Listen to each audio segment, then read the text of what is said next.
You ever wonder what the real difference is between a billion-dollar startup and a brilliant idea that just, well, goes nowhere? We're about to get into some serious data from a guy named Bill Gross to find the one single factor that makes or breaks a startup. So what's the secret sauce? Let's dive in and find out. So yeah, that's the big question, right? It's the puzzle every single founder is trying to solve. Is it all about having a genius idea? Or maybe it's the perfect team? The money? What's the one thing that really decides if a company is going to take off or just completely crash and burn? Okay, to figure this out, we're going to look at the work of Bill Gross. Now, this guy founded a company called Ideal Lab, which is basically a factory for startups. He's launched over 100 companies, so believe me, he has seen it all. The huge wins and, yeah, the epic fails. And the cool thing is, he didn't just go with his gut. He actually analyzed cold, hard data from 200 different companies to get to the real answer. So what did he look at? Well, he narrowed it down to 5 key things. You know, the usual suspects that pretty much every investor and entrepreneur is totally obsessed with. All right, first up, you've got the idea. Bill was so sure this was it, he literally named his company Ideal Lab. Then there's the team and how well they can actually get stuff done, the execution. Next is the business model. Basically, how are you going to make money? After that, of course, is funding. Got to have that cash to grow. And finally, the fifth one, kind of the wild card, timing. Is the world actually ready for what you've built? You know, this quote from Mike Tyson just says it all, doesn't it? Everyone has a plan until they get punched in the mouth. In the startup world, that punch often comes from your customers or the market itself. A great team, that's the one that can take that punch, shake it off, adapt, and keep fighting when their perfect little plan gets completely blown up by reality. So, having a team that can take a punch is super important, no doubt about it. But is it the most important thing? Well, when Bill Gross crunched the numbers on all 200 companies, scoring them on each of those 5 factors, the data showed something pretty surprising. Something that even made him rethink everything he thought he knew. And remember, we're not talking about a small handful of companies here. He looked at a huge mix, everything from those billion-dollar unicorns we all hear about to companies that had tons of cash but still went down in flames. He wanted the data to do the talking, not just stories. So, what did the data say? And here are the results. Get this. Timing. Timing was the #1 factor by a long shot. It accounted for 42% of the difference between success and failure. 42.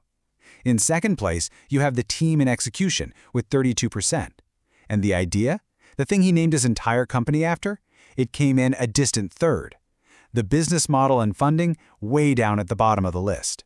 So, timing is the clear winner, the undisputed champion. But what does that even mean in the real world?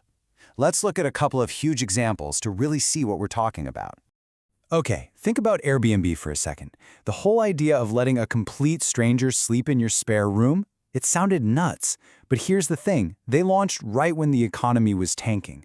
People were desperate for extra cash, and suddenly, that crazy idea didn't seem so crazy anymore. Same exact story with Uber. It gave people a way to make money with their car, something they already owned, right when they really, really needed it.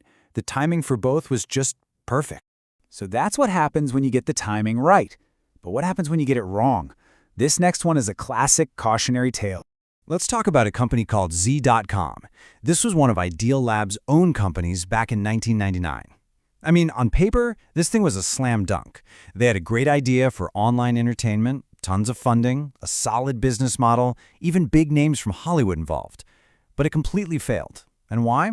The timing was just way too early. Back then, most people were still on dial-up, and trying to watch a video in your browser was a total nightmare of buggy plugins. Now fast forward just a couple of years after Z.com dies, and YouTube comes along. By then, Adobe Flash had fixed the video problem, and more than half of all homes had fast broadband internet. YouTube didn't even have a business model to start with, but the timing was perfect and it just exploded. So, what's the big lesson here for anyone trying to build something new? It really all boils down to one thing. So what is timing? Because it's not just about getting lucky. It's about being brutally honest with yourself. You have to step back and ask the tough questions. Are people genuinely ready for what I'm offering right now? Is the technology needed for this thing to work actually out there and common enough? Are there big shifts happening in the economy or in culture that are helping me, or am I swimming upstream against a huge current? It's all about looking outside of your idea and into the world. Look, if there's one thing you take away from this, it's that number, 42%. Your idea matters. Your team is absolutely critical. But timing Timing is the single biggest thing that separates the winners from the losers. You can't execute your way out of bad timing, but you know what? Great timing can make up for a whole lot of other mistakes. So, the next time you're working on an idea, before you get lost in the spreadsheets and the pitch decks, just stop and ask yourself the most important question. It's not, is this a good idea? The real question is the world ready for this idea? Yet. Because answering that one question honestly, well, that could be the thing that makes all the difference.